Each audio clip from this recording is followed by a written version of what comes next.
बच्चों, पहला वीडियो में मैंने संविधान सभा का उल्लेख किया था और मैं बताया था कि आगे भी संविधान के बारे में चर्चा करूंगा। पिछले क्लास में मैंने बताया था कि भारत का संविधान कैसे बना था।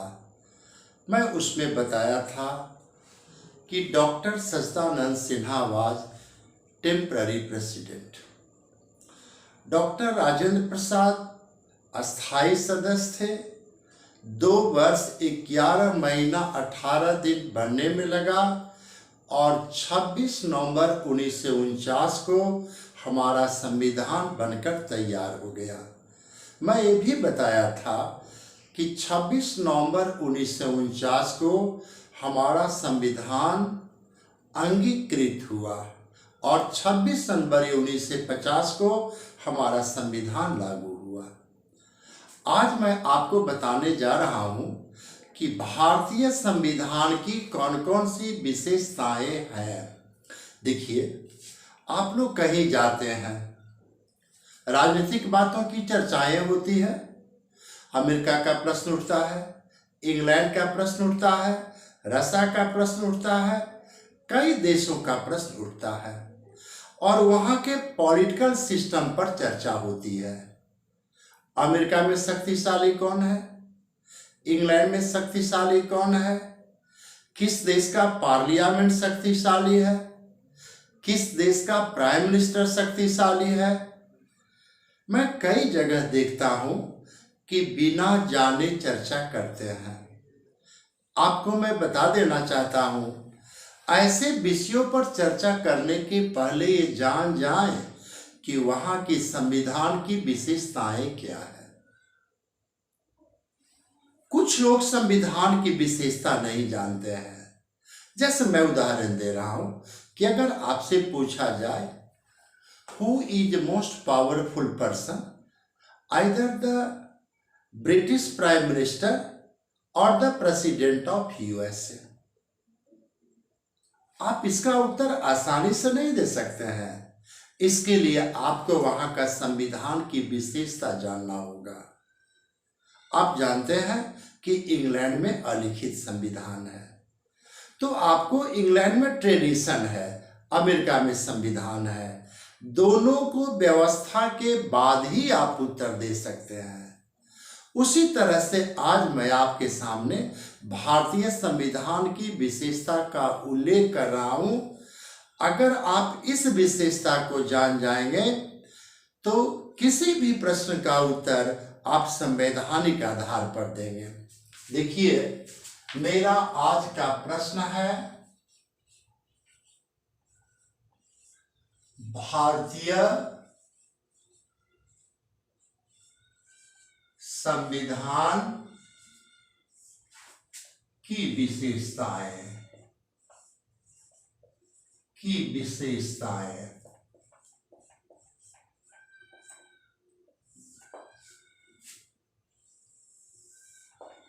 देखिए,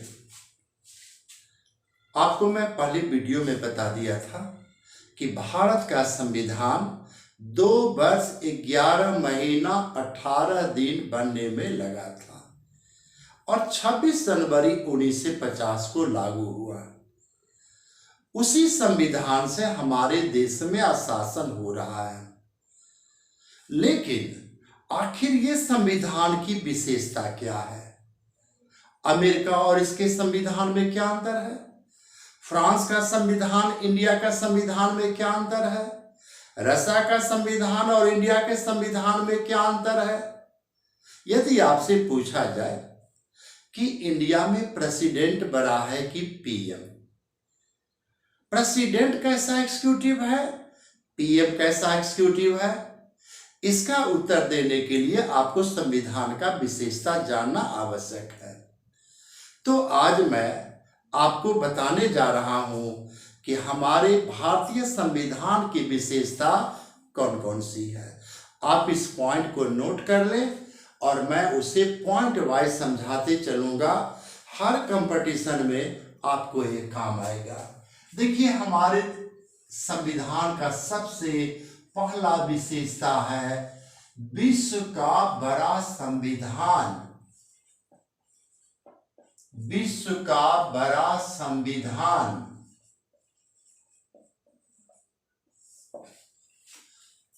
भारतीय संविधान का सबसे पहला विशेषता है कि ये विश्व का सबसे बड़ा संविधान है।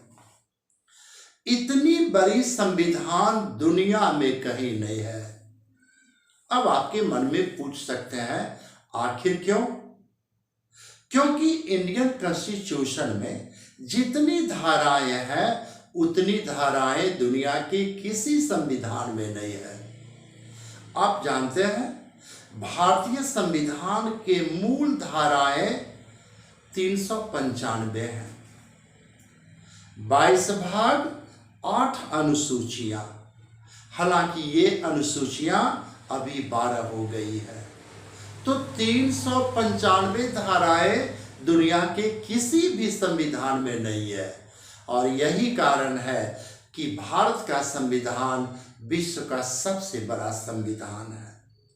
The Indian constitution is largest in the world.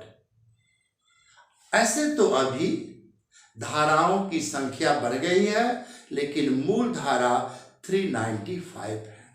आपको मैं एक चीज और बता देना चाहता हूं कि आप कई संविधान का किताब पढ़ते होंगे। किसी में 443 धारा लिखे रहते हैं, किसी में 465 धाराएं लिखे रहते हैं, लेकिन मूल धाराएं 395 हैं। और इसी 395 के कारण भारत का संविधान विश्व का सबसे बड़ा संविधान है। तो इस पॉइंट को आप समझ गए होंगे। अब दूसरा विशेषता देखिए, मैं बता रहा हूं, लिखित एवं निर्मित। लिखित एवं निर्मित। भारतीय संविधान की दूसरी विशेषता है लिखित एवं निर्मित संविधान। आप जानते हैं इंग्लैंड का संविधान अलिखित है। वहां रीति रिवाज और ट्रेडिशन से शासन चलती है। लेकिन भारत का संविधान अमेरिका के संविधान की तरह लिखित भी है और निर्मित भी है। अर्थात इसे बैठकर संविधान सभा के सदस्यों ने आपस में बैठकर 2 वर्ष 11 महीना और 18 दिन में बैठकर लिखा और इसका निर्माण हुआ। इसलिए हमारे देश का संविधान की सबसे इंपॉर्टेंट विशेषता है ये लिखित भी है और निर्मित भी है। जैसे कई जगह आपको ऐसा प्रश्न उठता होगा कि हमारे संविधान क्या कहता है। आपका संविधान लिखा हुआ है, आप पढ़कर उसके सारे चीजों को जान सकते हैं। तीसरी बात है एकहरी नागरिकता। एकहरी नागरिकता। देखिए, नागरिक कौन है? जो भारत में जन्म लिया है, 18 वर्ष से ऊपर का है, पागल ना हो, दिवालिया ना हो, देशद्रोही ना हो। तो हमारे देश में एकहरी नागरिकता है। इसका तात्पर्य यह है आप किसी भी राज्य के हैं, आप वहां के नागरिक नहीं हैं, आप भारत के नागरिक हैं। मैं इस पॉइंट को आपको विशेष रूप से बता देना चाहता हूं कि आज कई जगह क्षेत्र को लेकर लड़ाई हो रही है। आप बिहारी हैं, आप पंजाबी हैं, आप मराठी हैं, वहां पर आप एक बात कहें, आपकी नागरिकता क्या है? आप कहाँ के नागरिक हैं? जब आप भी भारत के नागरिक हैं, हम भी भारत के नागरिक हैं, तो हमारे और आपके बीच मतभेद का कारण क्या है? आप जान जाएं, हमारे संविधान निर्माताओं ने खूब सोच समझकर संविधान बनाया था अमेरिका में दोहरी नागरिकता है, लेकिन भारत में एकहरी नागरिकता है। एकहरी नागरिकता इसलिए दी गई, हम किसी स्टेट के हों, हम किसी जाति का हों, हम किसी धर्म का हों, लेकिन हम भारत के नागरिक हैं। हम अमेरिका की तरह दोहरी नागरिकता नहीं रखते हैं। इंडिया में सारे के सारे लोग एक प्रकार की नागरिकता रखते हैं। ऐसा इसलिए किया गया ताकि अगर हमारे राष्ट्र की एकता और अखंडता की बात आ सके तो हम कह सके वी ऑल आर इंडियन। इसलिए हमारे देश की यह भी विशेषता है कि यहाँ एकहरी नागरिकता है, दोहरी नहीं। और चौथा,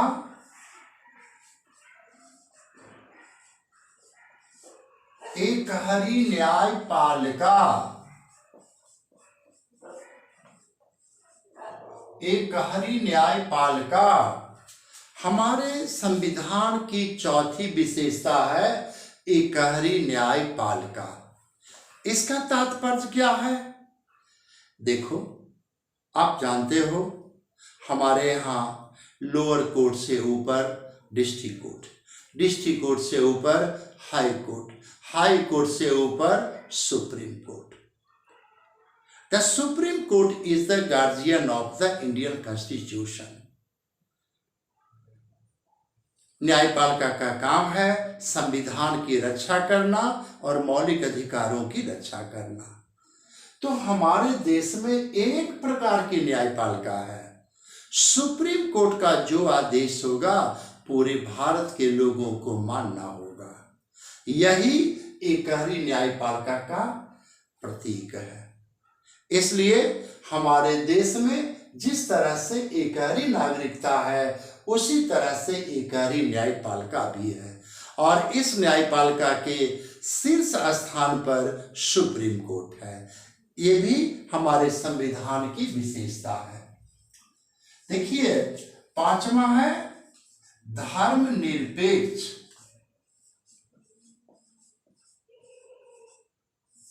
हमारे संविधान की पांचवा विशेषता है धर्मनिरपेक्ष। इसका मतलब यह हुआ, भारत किसी भी खास धर्म का सपोर्ट नहीं करता है। सरकार के नजर में, संविधान के नजर में सभी धर्म बराबर हैं।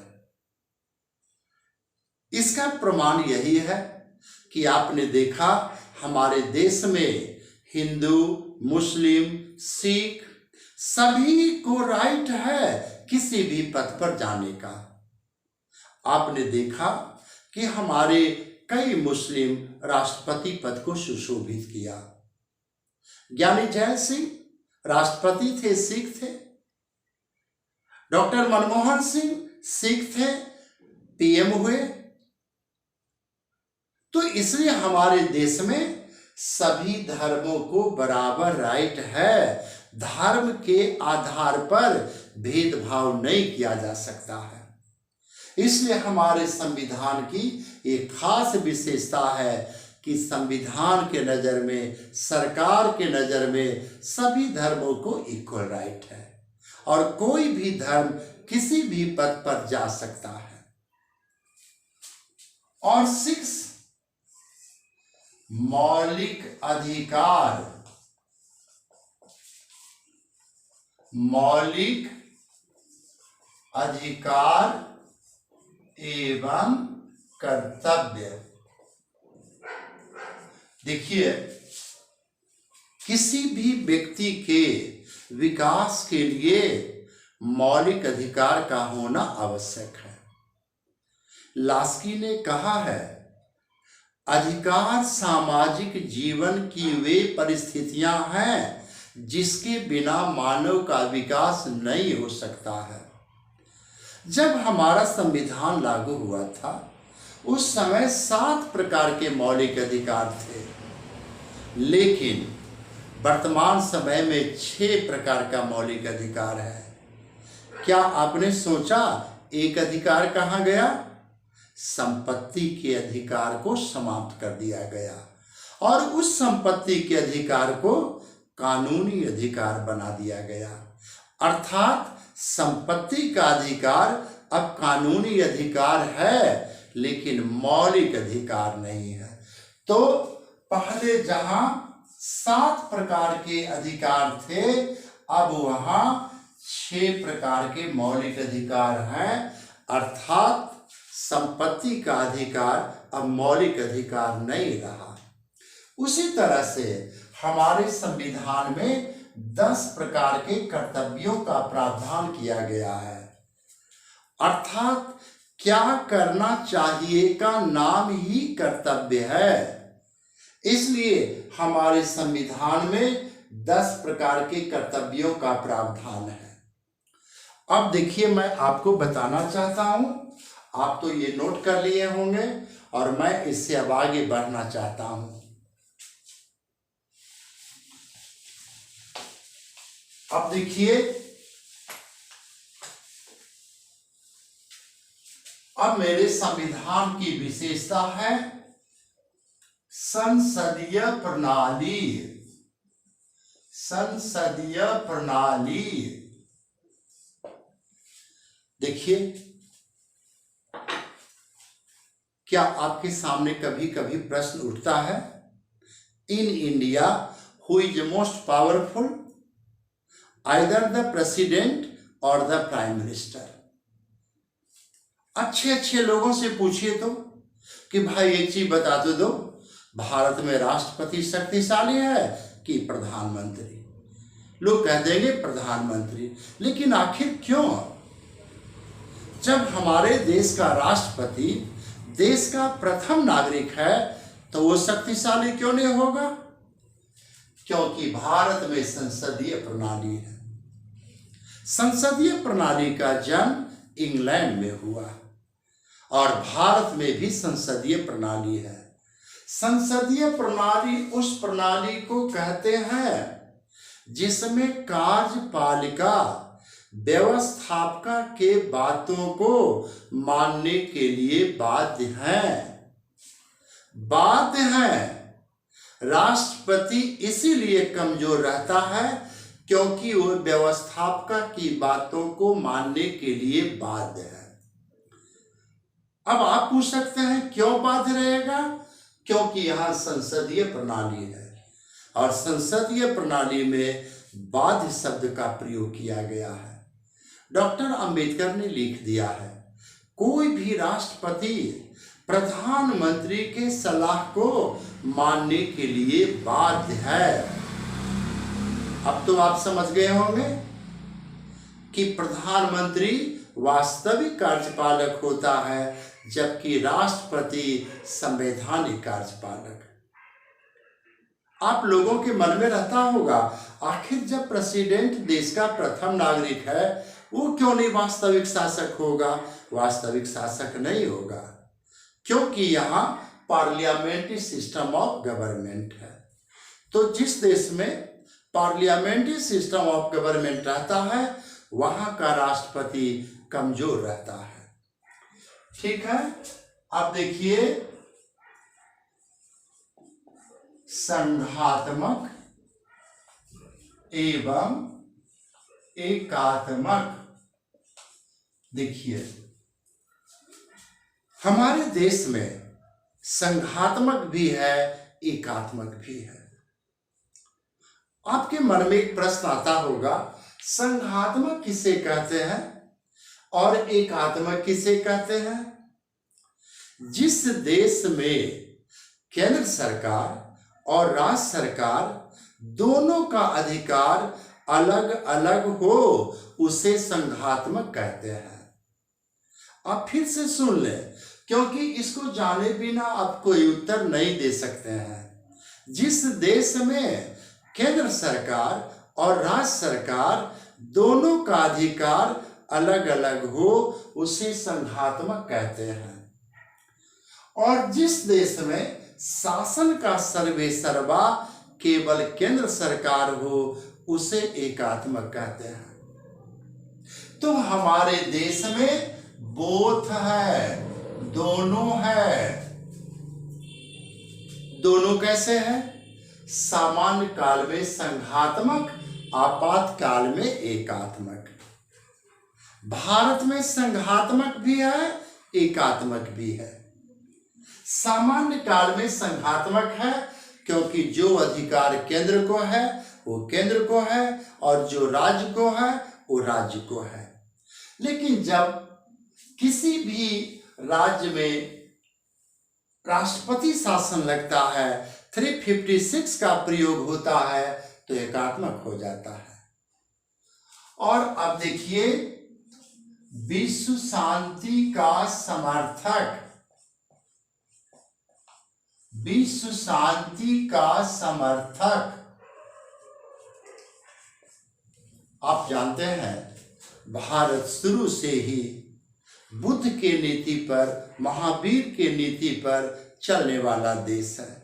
इसलिए हमारे संविधान निर्माताओं ने भी संविधान की भावना को यही दर्शाया, भारत विश्व शांति का समर्थक रहेगा। हमारे देश का सोच है जियो और जीने दो, लिव एंड लेट लिव।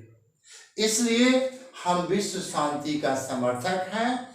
आजादी के समय से लेकर आज तक हमारा प्रयास रहता है हम खुद शांति रहें और दूसरे को भी शांति रहने दें। नेक्स्ट, लोक कल्याणकारी, लोक कल्याणकारी। देखिए, प्रजातंत्र का दूसरा नाम है कल्याणकारी शासन। प्रजातंत्र का अर्थ ही होता है कि जनता का अधिक से अधिक कल्याण हो। आप जानते हैं, in democracy every person has equal right. प्रजातंत्र में सरकार का मूल उद्देश्य है अधिक से अधिक जनता का कल्याण करना। जो सरकार जनता का कल्याण नहीं कर रही है उसे लोकतंत्र की दर्जा देना उचित नहीं है। आप जानते हैं, हमारे देश में लोक कल्याणकारी के लिए ही हर जनों को आरक्षण, BC1 BC2 को आरक्षण, वृद्धा लोगों का सेवा, कई सुविधाएं दी गई है लोक कल्याण की भावना से। इसलिए हमारे देश का यह भी विशेषता है कि हर वर्ग के लोगों का कल्याण हो सके। अब एक प्रश्न अगर आपके मन में आता होगा कि कुछ लोग तो कल्याण से छूट जाते हैं। छूटते नहीं है, सरकार के पास इतने पैसे नहीं है कि सबका कल्याण कर सके, लेकिन सरकार का उद्देश्य रहता है कि अधिक से अधिक कल्याण कर सके। तो इस तरह से आपने देखा कि हमारे संविधान निर्माताओं ने हमारे संविधान को खूब सोच समझकर बनाया है, खूब सोच समझकर बनाया है, स्पष्ट बनाया है। इसीलिए तो इतने बड़े संविधान बनाने की बारी आई। अब एक चीज मैं और आपको बता देना चाहता हूं, ये इसलिए बता देना चाहता हूं, देखिए, वयस्क मताधिकार, वयस्क मताधिकार हमारे संविधान की यह भी विशेषता है, वयस्क मताधिकार। आप जानते हैं, जब हमारा संविधान लागू हुआ तो उस समय वयस की उम्र सीमा थी 21 वर्ष। संविधान लागू होने के समय भारत में वयस की उम्र सीमा थी 21 वर्ष, लेकिन 1989 में इसे कर दिया गया 18 वर्ष और वर्तमान समय में भारत में वयस्क उम्र सीमा है 18 वर्ष। तो कोई भी व्यक्ति जिनका उम्र 18 वर्ष हो गया वे भारत के नागरिक हो गए और भारत के नागरिक होने के कारण वे मत देने का अधिकारी हो गए। तो इस तरह से आपने देखा कि हमारे देश में हमारे संविधान की कई विशेषताएं हैं और इन्हीं विशेषताओं के आधार पर हमारे देश में शासन हो रही है। अब एक प्रश्न और आता है कि आखिर शासन चलाने वाले लोगों पर संविधान निर्भर करता है या संविधान पर शासक का निर्भर करता है। देखिए, डॉक्टर अंबेडकर कहा था, कोई भी संविधान बुरा नहीं होता है। संविधान का अच्छाई या बुराई देश के शासक पर निर्भर करता है। अगर शासक अच्छा होता है तो संविधान ठीक से चलती है, अगर शासक बुरा होता है तो संविधान सही से नहीं चलती है। इसलिए भारतीय संविधान चूंकि 60 देशों से लिया गया, मैं आपको ये भी बता देना चाहता हूं, हमारे संविधान का निर्माण 60 देशों के सहयोग से बना है। इसलिए जितनी अच्छाइयां सभी देशों की संविधान में थी उसको समावेश किया गया है। तो आज का टॉपिक में मैं आपको ये बताया कि भारतीय संविधान की कौन कौन सी विशेषताएं हैं, आप समझ गए होंगे। और मेरी आगे आने वाले वीडियो को देखने के लिए मेरे चैनल को शेयर और सब्सक्राइब और लाइक अवश्य करें और इस चैनल को आप सहयोग दें। Thank you.